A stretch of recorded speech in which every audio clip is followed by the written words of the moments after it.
특혜 채용 관련해서도 네. 그 내용들이 엄청나게 많습니다. 그리고 기사에서 미처 다 이게 이제 길기 때문에 사연이 길기 때문에 미처 다 전해드리기 어려운 부분들. 그러니까 예를 들어서 한 명을 특혜 채용을 하기 위해서 다른 직원들이 감수해야 했던 고통과 말도 안 되게 그 안에서 벌어졌던 일들 이런 것들은 저희가 기사로 다 담아드리지 못했는데 이제 그 제보 내용에는 사실 이제 그런 것들이 다 있죠. 그렇죠. 그래서 이제 그 자세한 내용은 저희가 이제 이제부터 제보자 모시고 한번 천천히 얘기해 보도록 하죠. 자, 김규환 교수님, 지금 계속 옆에서 저희 방송 보셨잖아요. 네. 보시면서 어떠셨어요?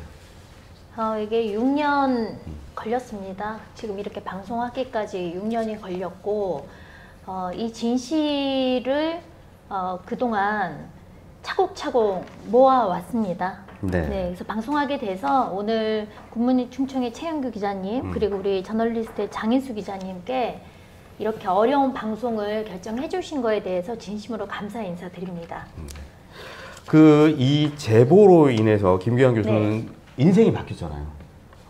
네, 저 평범하게 그냥 연구하고 학생 가르치고 보직하고 하면서 인생이 바뀌어 버렸습니다. 제가. 이렇게까지 이제 그 중부대 내부의 인사비리라든가 이런 것들을 고발을 했는데 그 직접적인 계기는 어디에 있습니까?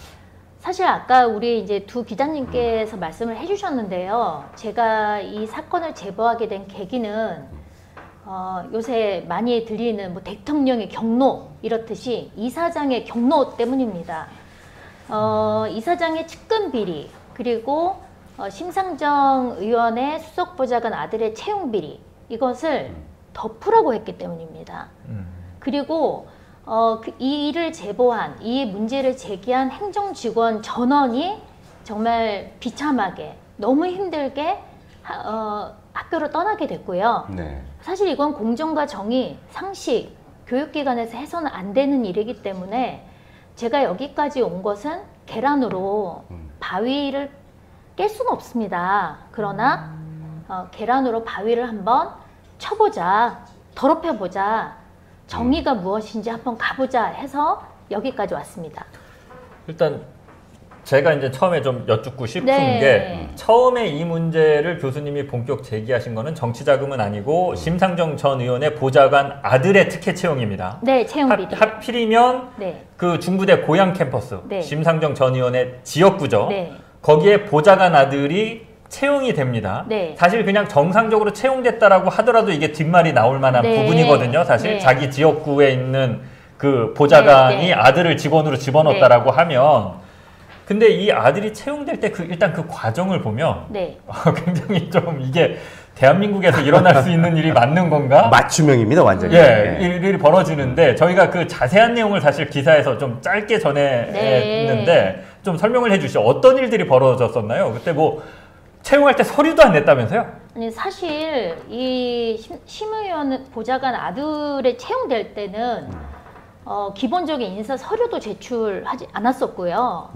그리고 저희가 요청했던 거는 충청 캠퍼스에 직원 요청을 했었는데 뜬금없이 고향 캠퍼스에 직원을 채용하겠다라고 하면서 이 보좌관 아들이 이제 채용이 되게 됩니다. 나중에 제가 이제 이때 면접 때 이제 보게 됐는데요. 아까 우리 기자님들이 성적이 뭐 3점이 안 된다라고 했는데 당시 2.5였습니다. 그랬는데 이 나중에 저희가 조사를 하다 보니까 이 성적을 아예 삭제를 하고 3.0 이하가 이제 임용이 안 될 거가 뻔하니까 2.5로 만들게 되고 지역 우대라는 것을 갖다 집어넣고 그런 부분들의 문제가 있었던 게 하나가 있었고요. 그리고 사실 이렇게 이제 채용이 되게 되면 이제 보통 우리가 이력서나 이런 것들을 보잖아요. 근데 대학을 9년이나 다녔고 경력이라고는 주식회사 성광 뭐 한 8, 9개월, 한 10개월 이 정도 경력밖에 없었어요. 그래서 채용되고 난 후에 이사장이 저한테 특별히 부탁을 합니다. 이 친구를 좀 잘 챙겨라. 처음에는 이게 무슨 말인지 잘 몰랐었고요. 그런데 아까 우리 대학의 민주화를 위해서 문제 제기했던 그 직원들 있잖아요. 그 직원들이 보다 보니까 이 보좌관 아들을 아주 그냥 금수저 대하듯이 뭐 차로 모셔갔다 모셔오고 그리고 맨투맨으로 뭐 지도를 해주고 이런 문제 등이 있었습니다. 그래서 그런데 가장 심각했던 문제가 뭐냐면 저희 그 직원들이 문제 제기를 대학의 민주화 또는 갑질, 부당 노동행위를 제기를 했던 거거든요. 그 노조를 와해시키는데 가장 앞장섰던 것이 심상정 수석 보좌관의 아들입니다. 그래요? 네, 그래서 제가 이 길을 오늘 아마 우리 그 산단의 선생님들이 이걸 보고 계실 거예요. 지금은 다 각자 떨어져 계시고 저도 오랜만에 좀 연락을 드렸는데요. 이 방송을 보고 계실 건데 이사장의 경로 그리고 그 심상정 보좌관의 아들이라는 이유만으로 우리 나머지 선생님들이 모두 학교에서 쫓겨났습니다. 그것 때문에 제가 이것을 그 선생님들에게 죄송한 마음에 당시 제가 보직자로서 이 길을 오게 되었습니다. 그러니까 네. 제가 이제 정리를 해드리면 그 당시에 이제 그 네. 보좌관 아들이 채용될 당시에 교수님은 산학협력단에서 네, 부단장이었던 거죠. 부단장이었죠. 보직으로서. 그리고 그 심상정 보좌관의 아들은 그 네. 산학협력단 네. 내 계약직 직원으로 지금 채용이 된 거고요. 인턴으로 네, 처음에. 인턴으로 네네. 처음에. 네. 근데 이제 제가 또 궁금한 거는 네. 특혜 채용이 됐는데 네. 이 직원이 들어오고 나서 네. 그 이후에 네. 산학협력단에 있던 다른 그 계약직 직원들 한 대여섯 명이 다 이 학교를 그만두게 됩니다. 네. 그걸 보면은 사실상 이 보좌관 아들 한 명 특혜 채용한 거 지키자고 다른 직원들을 내친 것이 아닌가 이런 그 의심을 할 수밖에 없는 상황이거든요. 그런 부분들을 좀 설명을 부탁을 드릴게요. 의심이 아니고요. 예. 이사장께서 그렇게 얘기하셨습니다. 문제 제기를 한 직원들은 내가 정규직 전환 절대 시키지 않을 것이고 모두 내쫓을 것이다. 제가 해당 녹취록을 확보하고 있고요. 예. 그리고 저한테도 입을 닫으라고 했습니다. 예. 그런데 그 직원들이 이제 총 인원으로 한 대여섯 명을 알고 계시잖아요. 네. 네. 그렇게 쫓겨난 인원들은 6명인데요. 제2명 아까 이사장이 얘기했듯이 저한테 전화로 얘기를 합니다. 당시에 이 정규직 전환을 그들은 절대 시키지 않을 것이다.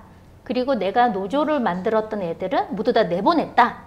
라고 얘기를 하면서 그 직원들의 2명은 이제 정규직 전환이 안 됐고요. 그리고 나머지는 갑질.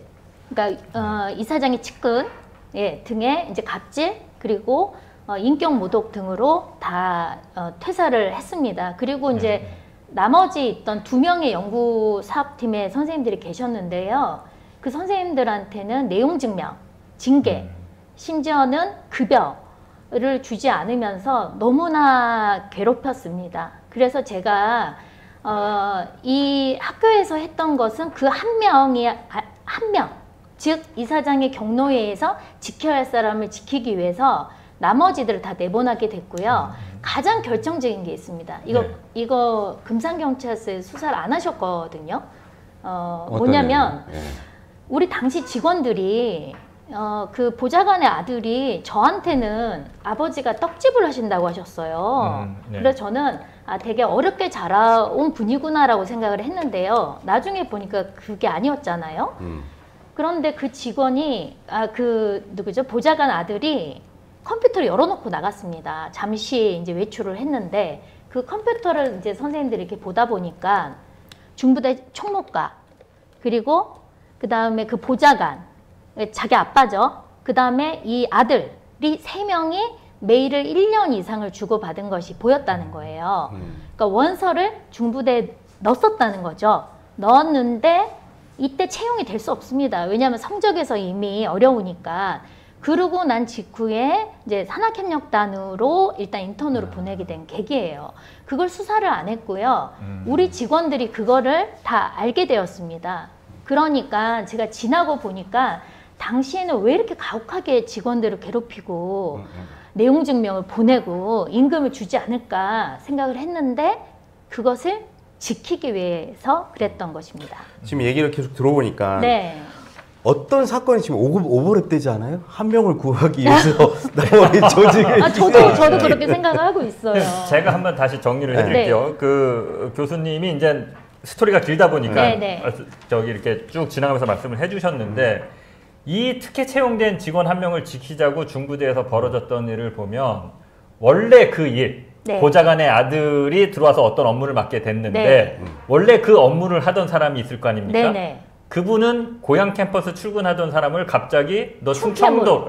충청도로 출근해라고 충청도로 발령을 내버리죠. 네, 그렇죠. 그래서 충청도로 발령 나니까 바로 사표 네. 쓰고 네. 그만두죠. 맞습니다. 그리고 또 어떤 특정 직원들한테는 계속 징계하겠다라고 집으로 내용 증명을 보내죠. 네, 한 이거 굉장히 특이한 일입니다. 7, 8차례 보냈을 거예요. 내용 증명을. 네. 그러니까 자기를 징계하겠다고 내용 증명 보내는 회사를 어떻게 다녀요? 자기 네, 그렇죠. 자가로. 네. 예, 그런 일이 있었고 또 마음에 안 든다고 봉급을 안 주는 일도 이거 정말 코미디 같은 일인데. 그러니까 중부대가 아까도 말씀을 드렸지만 이 경영의 그 배경을 알면 그렇게 막무가내 행정을 펼치더라고요. 예.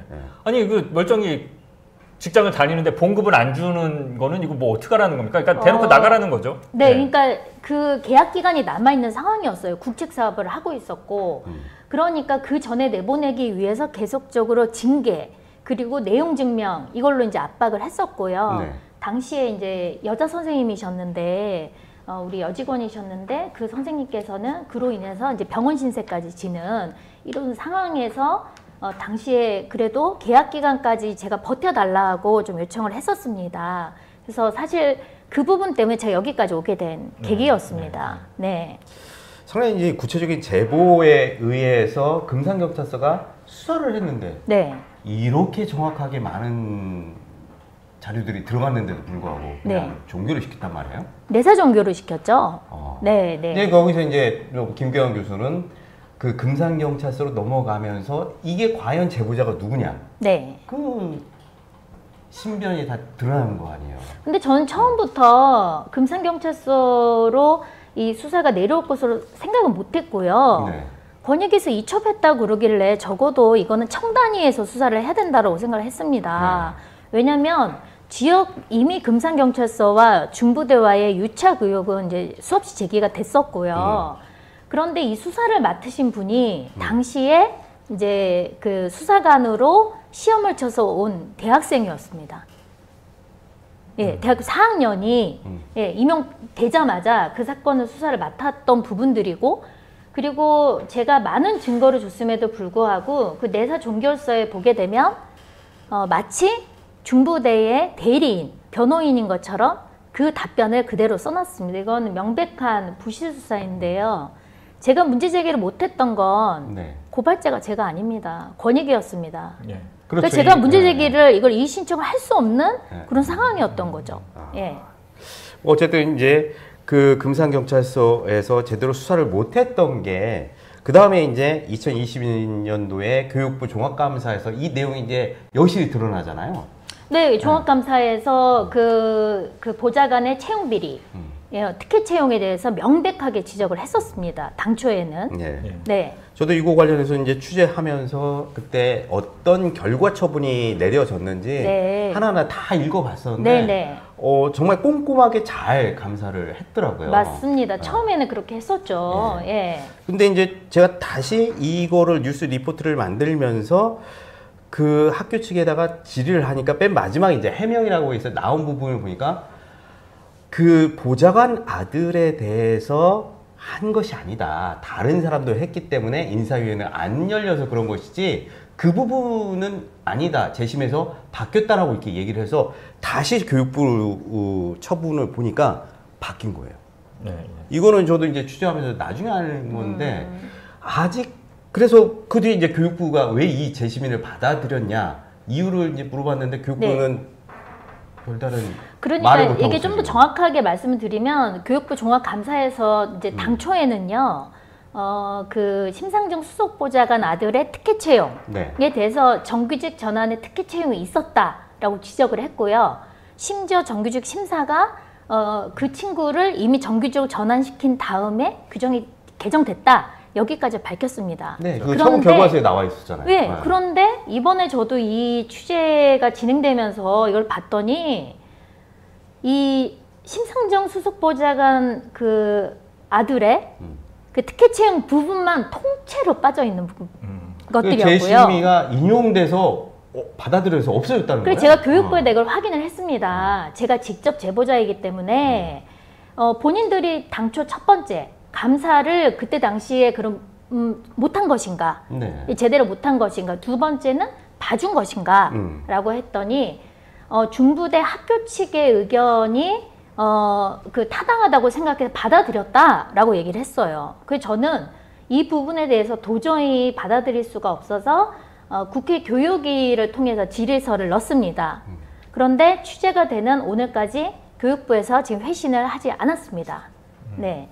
제가 또 하나 여쭤보고 싶은 게 저는 이 내용을 취재하면서 네. 계속 이제 그 머릿속에 들었던 하나의 단어가 정의 없는 정의당이라는 이 정의 단어가 없는 정의당. 네, 맴돌았는데 네.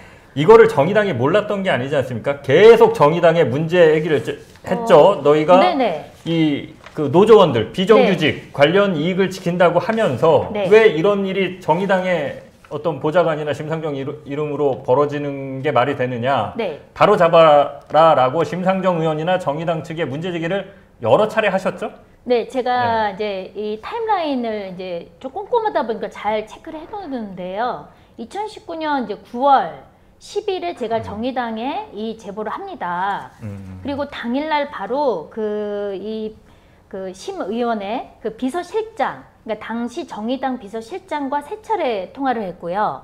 예, 그로부터 거의 하루 단위로 계속적으로 정의당과 이제 통화를 하게 됩니다. 이날 제가 2019년 9월 10일에 정의당에 제보한 날 비서실장께서 심상정 대표에게 보고 후에 내부 조사를 진행하겠다. 이렇게 이제 저한테 알려주셨고요. 그런 후에 이게 조사가 진행이 됐었습니다. 그리고 심지어는 그 정의당 비서실장께서 9월 26일에는 저를 만나러 여기 대전 선샤인 호텔이에요. 네. 거기에 직접 오셔서 저랑 대면을 하셨고요. 이때 제가 이 수석보좌관의 그 채용 비리, 특혜 채용 외에 이때 그 단체로 들어가는 그 후원금 건도 이때 문제 제기를 했었습니다. 이제 그리고 나서 이제 9월 30일에 저한테 이제 연락을 주셨는데요. 비서실장께서 당시에 그 수석보좌관을 이제 의원 면직하기로 했고요. 당시에 이분이 도의원으로 나온 상황이었습니다. 예, 그래서 의원 면직 본인이 스스로 이제 직을 그만두게 되었고, 그리고 이때 당시에 그 중부대 총장님 엄상현 총장님이라고 계시는데요. 그 분들과 보직자들이 이 정의당 심상정 의원의 수석보좌관 아들을 내보내야 된다 수차례 요구를 했습니다. 그럼에도 불구하고 이사장이 경로를 하면서 끝까지 지키고 그 후에 나머지 직원들은 모두 퇴사 조치됐습니다. 네. 아니 그러니까 계속 정의당에 여러 차례 이제 그 제보를 하셨고, 네. 예, 심지어 이제 대전으로 그 정의당 관련 비서실장께서 내려와서 만나서 얘기도 했다라고 했는데 네. 지금까지 해결된 게 없지 않습니까? 그분은 여전히 그 보좌관 아들은 중부대 직원인 거고, 네. 이게 뭐 크게 어디 보도되거나 이것 때문에 뭐 심상정 의원이 책필 당한다거나 뭐 이런 것도 없었고요. 예, 그냥 해결된 게 없이 그냥 계속. 아니 근데 그렇게 간 사실 2020년도 아까 2월에 그 초반에 금산경찰서 수사가 진행됐을 때요. 채널A에서 이 수석 보좌관의 채용 비리에 대해서 보도를 하려고 했었고요. 방송을 하려는 날 저녁에 연락이 와서 방송을 취소하기로 했습니다. 2022년 네. 2월. 네, 예, 2월 경에. 네. 예, 2월 경에. 그러니까 이게 이제 그 아까 말씀드린 그 불법 정치자금 건은 제가 그 당시에 제보를 하지 않았지만 채용 비리 건에 대해서는 당시 그 국민청원에 올라가 있었거든요. 그걸 보고 연락이 오셔서 이게 보도가 나갈 뻔했고, 그리고 그 수석보좌관의 반론까지 받아서 저한테 이렇게 보도가 나갑니다 라고 했는데 당일 취소가 됐어요. 그리고는 세상에 덮여 있다가 이제 두 기자님, 두 언론사에서 이제 불법 정치 자금까지 같이 이번에 보도를 하시게 된 것입니다. 여기서 이제 그거를 네. 좀 하나 여쭤볼게요. 이게 네. 좀 심상정 얘기와는 좀 다른 얘기일 수 있는데 네. 당시 채널A에서 보도를 못한 이유 네. 사실 이제 기사가 나간다고 그날 아침까지 기자가 이제 기사가 이렇게 나갈 거라고 네네. 하는데 오후에 안 나간다라고 하는 거는 이제 급하게 뺀 거는 맞거든요. 언론사에서. 네. 맞습니다. 저희가 사실 의심하는 부분이 있죠. 네. 일단 요 얘기를 한번 여쭤볼게요. 중부대에 그 고문 변호사가 굉장히 유명하신 분이죠. 네. 예. 한동훈 네. 한동훈 씨의 장인 진형구 씨가 오랜 기간 중부대의 고문 변호사로 있고요. 네. 예, 그리고 그 이사장의 아들이 총장에 취임했을 때도 진형구 고문 변호사, 중부대 고문 변호사로 해서 화환을 전달을 했습니다. 예. 그러니까요. 참 중부대가 한쪽에서는 굉장히 진보 정당인 네. 정의당과 끈끈한 관계를 유지하면서 네. 이 사학의 이 족벌 사학이 네. 자기네들 또 고문 변호사로는 전직 검사장이면서 또 아주 잘 나가는 사이가 네. 아주 잘 나가는 검사인 또 진영구 네. 전 검사장을 고문 변호사로 앉히면서 또 검찰 쪽에도 끈을 대고 이게 족벌 사학이 참 그 생명을 이렇게 연장하고 이런 문제를 저질러도 매번 이렇게 잘 빠져나가는 그 방법들이 사실 이제 중부대 케이스를 들여다보면 이제 여실히 드러나는 네. 게 아닌가 이렇게 보여요. 아니 예. 이왕 말씀 주셨으니까 예. 한동훈 씨 장인의 진영구 씨가 중부대 고문 변호사인 거는 중부대 교직원들은 다 알고 있는 사실이고요. 2016년도일 겁니다. 그 동일건설, 중부대 그리고 국제대 이렇게 해서 당시 이제 그 캠퍼스를 지으면서 리베이트 사건이 있었어요. 그때 이제 동일건설 사장도 구속이 됐고, 그리고 국제대 이사장도 구속이 돼서 실형을 이제 선고받았는데요. 당시에 중부대만 무혐의가 됐습니다.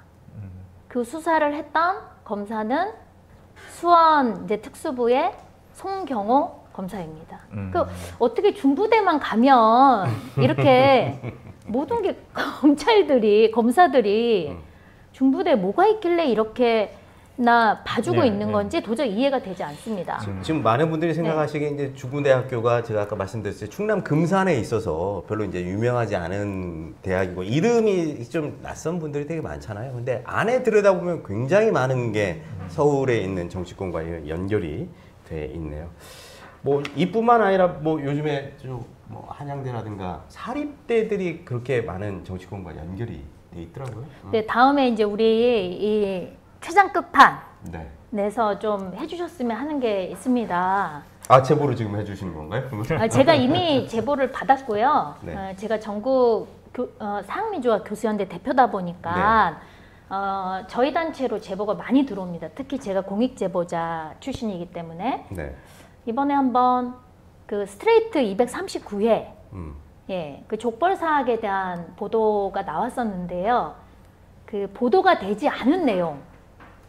예, 과연 정권 누구랑 관련이 있었을까? 어떤 일이 일어났을까? 예, 이 부분에 대해서 이제 두 분 기자님들께 제가 오늘 좀 부탁을 드리겠습니다. 그 다음 기회가 되시면 한양대 저희 버전으로 한번 해보셨으면 좋을 것 같습니다. 알겠습니다. 예, 뭐 제보는 항상 저희가 이제 감사하다는 말씀 드리고요. 예. 오늘 방송 네. 저널리스트, 그다음 굿모닝 충청 동시 송출되고 있는데 예, 저널리스트는 물론이고 굿모닝 충청도 같이 GMCC TV, 뭐 GMCC 굿모닝 충청으로 예, 검색되면 다 굿모닝 유튜브에서 검색합니다. 검색이 되죠. 예. 많은 시청 부탁드린다는 말씀 드리고요. 저희 원래 이제 내용으로 좀 돌아와서 네. 잠깐 새끼로 네. 됐는데 이제 우리가 또 얘기해 볼 게 중요한 게 이제 불법 정치자금이 네. 남아 있지 않습니까? 네, 네. 요 수사 관련해서 검찰은 그렇다 치고요. 검찰은 그렇다 치고 지금 핵심은 심상정 전 의원이나 심상정 의원실에서 중부대에서 뭉칫돈의 정치 후원금이 들어오는데 네. 이게 불법 소지가 있다는 걸 몰랐을까 하는 부분입니다. 네. 몰랐을 리 없다고 보이거든요, 저희는. 아니 이미 제가 2019년 9월에 이제 정의당 그 비서실장에게 이 부분을 이제 문제 제기를 하면서 이 교직원들이 스스로 알아서 이렇게 낸 것이 아니라 당시 어떻게 모금을 했냐면 예를 들어 이제 저는 이사장과 현재 총장의 전화를 직접 받았어요. 그 저희가 지금 모금 예, 어떻게 그거, 됐는지 예, 경로를 그거, 예, 한번- 사전에 지금 만들었는데 그거 네, 한번 네. 띄워주시죠. 예. 그거 보면서. 예, 당시에 이게 본인들이 뭐 스스로 사실 심의위원이 어떤 분인지도 잘 모르셨을 거고요. 그런데 그 1인당 맡은 인원이 있다고 하셨어요. 그래서 당시 부총장이었죠. 현재 총장인. 총장은 몇 명, 그 다음에 처장은 몇 명, 예, 이런 식으로 인원수를 카운트를 좀 했었고요. 그래서 그 인원들이 얼마를 하겠다라고 하면 거기에서 이제 10만 원에서 30만 원, 많게는 50만 원으로 일괄 한 100명이 넘습니다. 이제 화면에 나옵니다. 예, 지금 화면에 이제 보이고 있는데요. 심상정 전 의원 이제 불법 후원금 모집인데 유땡땡 이제 이사장이 현재 총장인 이 부총장에게 직접 지시를 합니다. 사실 저는 총장께서 그러니까 당시 총장, 그러니까 지금 전 총장들한테 이런 지시를 받은 적은 없고요. 저는 유 전 이사장과 현재 이 총장, 예, 이사장이 장남한테 받았고, 그리고 당시 이제 이거를 인원을 나눈 이제 그 숫자가 한 5~6명 됩니다. 제가 이렇게 물음표로 해놓은 것은 누군지는 알고 있으나 확실치 않았기 때문에 네. 이렇게 물음표를 해놨고요.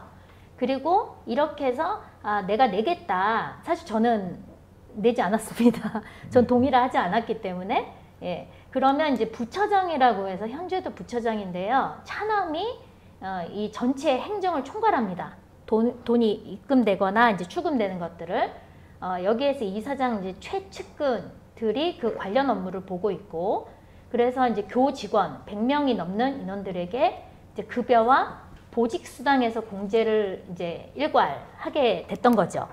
그러니까 급여와 보직 수당에서 이제 떼가지고 그걸 정치 후원금에다가 이제 넣으려고 하면 네. 거기에 주소 이런 걸 다 적게 돼 있잖아요. 그러니까 이거를 그렇게 하면 개인정보 동의를 받아야 되기 때문에 네. 당시 그렇게 하지 않았고 네. 주소가 하나였기 때문에요.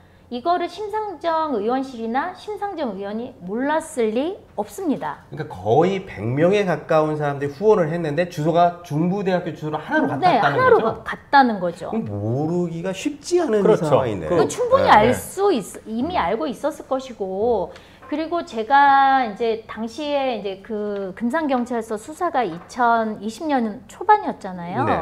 그리고 채널A 보도가 2020년 이제 2월 초에 보도를 하려고 했었고, 그런데 아이러니하게도 2021년부터는 이 불법 정치 자금을 모으지 않습니다. 그 사유는 문제가 될 것 같아서였습니다.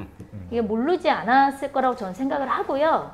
네, 지금 그때 네. 뭐 문제 제기 안 했으면 그게 마지막으로 그냥 이제 화면에 나왔지만 2020년인가요? 네, 거기가 마지막이었죠. 그게 마지막이었죠. 네. 3월 달이. 네. 근데 문제 제기 안 했으면 계속 지금 이거 해마다 지금 했을 거 아니에요. 문제 제기를 안 했다면 지금도, 근데 사실 교직원들은 이거 뭐 본인이 원하면요 그냥 직접 하면 됩니다. 그렇죠. 직접 하면 네. 되죠. 예, 예. 직접 하면 되는데 굉장히 그 편리하게 되어 있어요. 그런데 그 맡은 인원이라고 얘기를 했거든요. 그러니까 각각 맡은 인원들이 있었기 때문에 그 인원들이 다 이렇게 썸을 해보니까 약 네. 이제 100명이 넘었던 거고요. 네. 저희들도 이제 제보를 통해서 이걸 알게 됐던 상황입니다. 정리해 보면 네. 그 말씀 지적해 주신 대로 자발적 정치 후원금이라면 네. 개인들이 집에서 네. 그 후원 계좌로 보내면 되는데, 지금 중부대의 방식은 어떤 소득에서 중부대에서 네. 나가는 월급이나 이런 어떤 뭐 시간의 급여나 이런 거에서 이제 일괄 공제를 해서 네. 그 업무를 하는 사람이 있겠죠. 원천 징수 예, 하는. 원천 징수를 네, 한 네. 다음에 중부대에서 원천 징수해서 그 돈을 갖고 이제 네. 심상정 의원실에 보내주다 보니까 네. 주소를 다 확인을 못 하니까 네. 그냥 중부대 주소를 써갖고 보낸 거 아닙니까? 네, 네. 그럼 그걸 받아본 의원실에서 이걸 어떻게 모르겠어요? 이건 당연히 알고 이걸 어떻게 있었던 모르겠습니까? 거고요. 예. 그리고 당시 비서실장께서 제가 그 문제를 제기를 했습니다. 사실 이거 문제가 있다라고 제기를 하니까 뭐 우리는 원천 징수, 그러니까 이거 기부금 영수증을 줬으니까 문제가 없다라고 했는데요. 또 저한테 이제 제보를 해주신 이제 교직원분들은 원천 징수를 했는데 기부금 후원금 영수증을 발급받지 못했다. 맞아요. 예, 그 예, 멘트가 라고 나왔어요. 하기 때문에 2017년도 요때, 18년도 요때는 저희가 검색이 어려워요. 그래서 알 수 없습니다. 지금 어떻게 되어 있는지를. 그리고 이 의원실에서 몰랐다고 하기에는 제가 2019년도에 대면에서 이미 문제 제기를 했기 때문에 이미 당시에 이거를 알고 있었다. 저는 그렇게 생각을 하고 있습니다. 했기 때문에. 네. 그러니까 정치 후원금 관련해서는 지금 쪼개기하고 그다음에 이사장이 직접 갖다 준 건데 직접은 현금이기 때문에 이게 수사가 굉장히 어렵잖아요. 현금은 뭐 어디서 출처를 알아내는 것도 어렵고 그리고 두 사람이 입을 맞추면 얼마의 액수를 받았는지도 알 수가 없고. 그거는 이제 2017년 대선 때 이제 그 아까 보여드렸던 그 문자가 이제 저한테 이사장께서 보내신 문자였거든요. 예, 지금 보좌관에게 쪽지와 이제 후원금 전달하러 간다. 그때가 이제 대선 시기였고요. 그때는 사실 제가 수사 상황을 잘 모르기 때문에 얼마가 전달이 됐는지 또 만약에 이제 저 같으면은 요새 핸드폰으로 다 보낼 수 있잖아요. 뭐하러 그거를 들고 갔을까? 그러면 그 액수는 알 수 없는 거죠. 그러니까 이제 정치자금법을 보면 네. 이제 개인은 후원을 할 수 있는데 개인도 이게 정해져 있더라고요. 네. 국회의원 한 명당 연간 최대 500만 원. 그리고 4명까지 할 수 있기 때문에 한 명 최대 할 수 있는 사람은 2천만 원까지 할 수 있는데 아마 여기 심상정 의원한테 했다고 하면 그때 수사 받았을 때 분명히 500만 원까지는 법이 허용하는 한도 내니까. 그건 제가 수사 상황이라 알 수가 없고요. 당시에 이제 국가수사본부에서는 그런 부분 굉장히 잘 지켰습니다. 그래서 제가 그 부분까지 뭐 이렇게 여쭤보거나 할 수도 없는 상황이었고, 저도 이제 참고인으로 수사를 제보자로서 받았기 때문에 제가 알고 있는 내용까지만 저는 이제 말씀을 드리는 겁니다. 일단 이 부분에 대해서는 지금도 아직도 수사기관에서 결론을 못 내고 있어요? 저는 사실 이제 이 얘기를 시간이 좀 많이 지났긴 했지만 좀 드리고 싶었던 얘기가 제가 서울 동부지검으로 전화를 굉장히 자주 했습니다. 어떻게 진행되는지. 전화를 할 때마다 검토를 하고 있다고 얘기를 하고 있거든요. 우리나라 검찰이 이렇게 무능한 건지 아니면 선택적인 무능인 건지 선택적인 수사인 건지. 그런데 아까 말씀하신 그 이제 중부대 전 이사장과 이사장 등에 대한 교비 횡령 배임에 대한 그 공판이 현재 서울 동부지방법원에서 진행 중이거든요. 네. 근데 그 이사장 측의 대리인이 율촌인데요. 그 율촌의 변호사가 이거 그때 제가 3월에 아마 그 공판에 참여를 한 것 같아요. 첫 1차 공판 때 참여를 하니까 곧 그것이 기소될 거니 사건을 병합해달라고 당시 요청을 했어요. 그래서 제가 바로 이제 동부지검으로 전화를 해서 아니 그 제보자는 전데 저는 모르고 있고 왜 저한테는 방금 전까지 이거 들여다보고 있다 아직 더 봐야 된다고 해놓고 학교 측 이사장 측 대리인한테는 왜 이걸 다 알려줬냐 했더니 그건 잘못된 거다 이렇게 얘기를 했거든요. 그러니까 지금 동부지검에서도 좀 조속한 수사 좀 빨리 해주셨으면 좋겠어요. 이걸 왜 들고만 있는 건지 이게 누가 대상이냐에 따라 좀 달라지는 건지 그 문제가 굉장히 저는 불편한 현실이고 선택적 정의와 공정, 선택적 수사 이 부분에 대해서 좀 환멸을 느끼는 상황입니다.